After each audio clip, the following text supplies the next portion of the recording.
Music can play many different roles within a film, from setting the locale, establishing the time period, or expressing a character's emotions.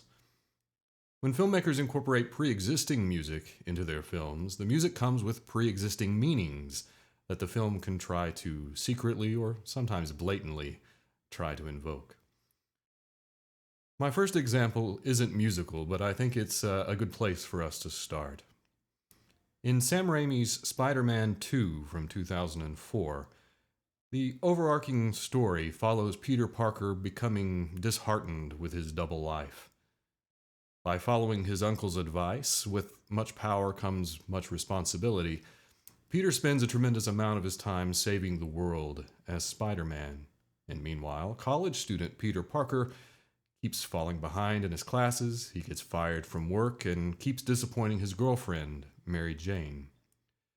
Peter's productive and responsible life as Spider Man is a secret to everybody he cares about, which leaves Peter with an image of an intelligent but lazy slacker. This duality is the primary struggle of our superhero, leaves him with the decision whether to go on being Spider Man or not. Now, Peter's girl, Mary Jane, she's an actress in New York City. And by definition, an actor is leading a double life by pretending to be somebody else. She's currently performing in Oscar Wilde's The Importance of Being Earnest. In the play, there are two men who both create an alter ego named Ernest. The double lives of these men inevitably lead to a tangled web of deception, disguise, and, well, everything other than earnestness. Mary Jane, as Cicely, says within the play, but actually she's saying this to Peter, who's in the audience, "I hope you have not been leading a double life, pretending to be wicked and really being good all the time.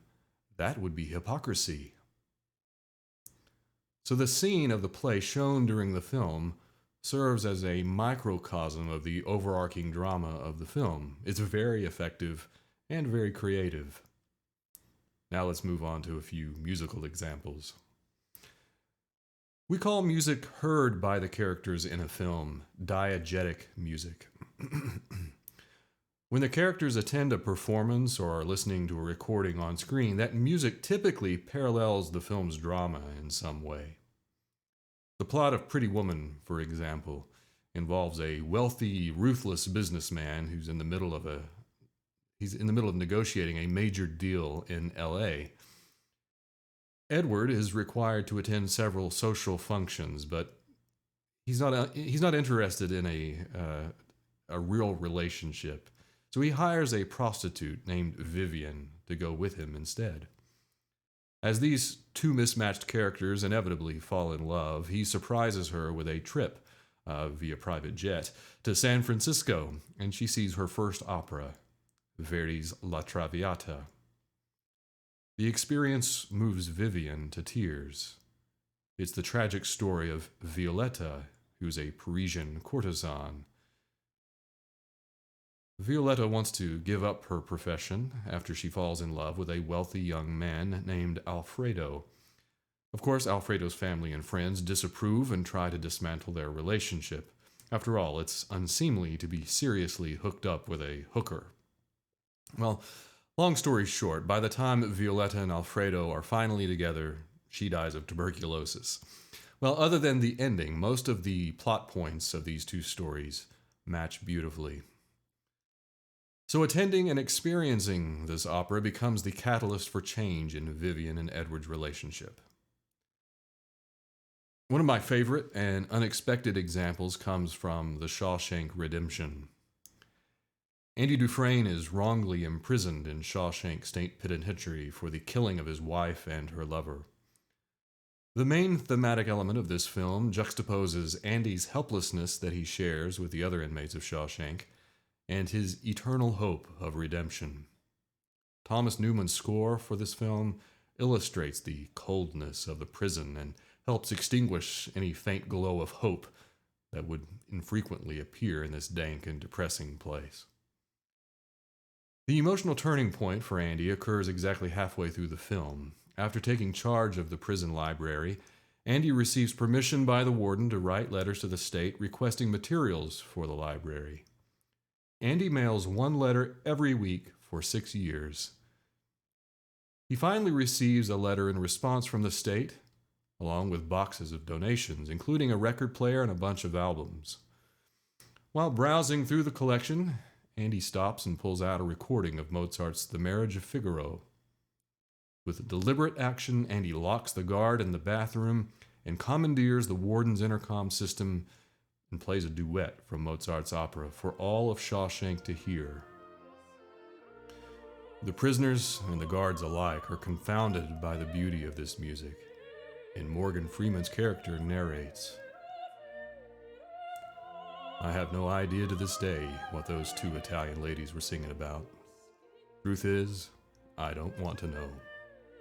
Some things are best left unsaid. I like to think they were singing about something so beautiful it can't be expressed in words, and makes your heart ache because of it.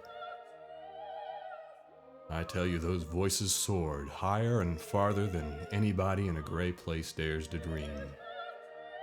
It was like some beautiful bird flapped into our drab little cage and made those walls dissolve away. And for the briefest of moments, every last man in Shawshank felt free. Well, it's interesting to note what those two Italian ladies were singing about.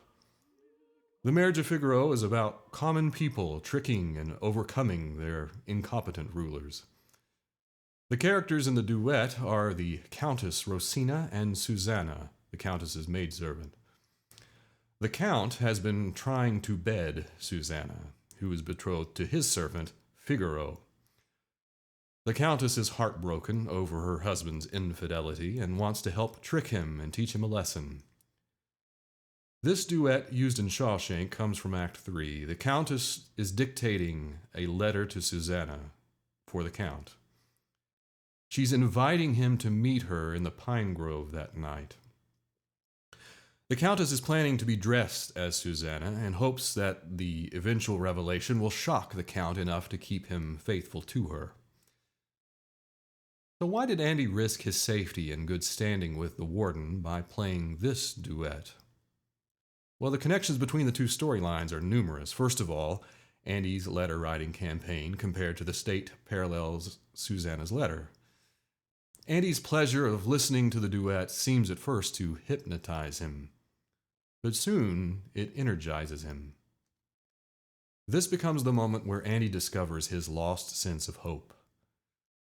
The scene following Andy's playing of the duet indicates that he was put in isolation for 2 weeks for this stunt. Andy states that he had Mr. Mozart with him for solace. But this moment, there's a new hope that starts to guide Andy's actions. It separates him from every other inmate at Shawshank, and he plans to deceive and prevail over his abusive captors. All right, I think we have time for one more example. Film directors commonly rely on composers such as Beethoven or Mozart to do the emotional powerlifting of a pivotal scene. Let's look at the Academy Award-winning film The King's Speech. It follows the rise to power of King George VI, whose awkward stutter greatly affected his ability to comfort his people during a time of war with Germany. The story culminates with the king's speech therapist assisting Bertie, that's the king, in delivering his first radio broadcast, declaring war with Germany. The filmmakers were very, very careful during this pivotal scene. The audience likely realizes the king's speech is going to be successful, but dramatically, the audience needs to feel the king's struggle with almost every word, and feel the inevitable possibility that at any moment it could all fall to pieces. It's some kind of cinematic miracle that an audience should care for a rather unrelatable British monarch who reigned 80 years ago. Why should I feel compassion for whether a king successfully reads a speech he not only didn't write, but can't seem to focus on its historical significance and meaning? Our emotional attachment is not on what is being said, which honestly is way more important, but on his ability to say it. Despite the superb acting of Colin Firth and Geoffrey Rush, the intensity and effectiveness of the scene owes a debt to a German, Beethoven. As the king struggles to physically articulate each word, Rush's character guides him through the performance, directing each phrase like an orchestra conductor. The musical score for this scene reworks the second movement from Beethoven's Seventh Symphony. The opening chord, a minor tonic triad in second inversion, is a chord that creates a strong sense of instability and isolation. Now, surprisingly, the chord is then repeated. At first, this sounds like a mistake or an echo in this anechoic chamber. The repetition of this introductory chord is a repetition not written by Beethoven. It becomes an orchestral stutter, delaying the initiation of the performance. Once the harmonic rhythmic pattern begins, which sets up the theme and variations form of this movement, we hear the stuttering continue. The repeated notes, the stuttering, along with the ostinato rhythmic patterns, create a rather mechanical and mundane setting in this claustrophobic environment. Each variation, however, helps guide the audience through the feelings of hope and terror that each spoken phrase projects.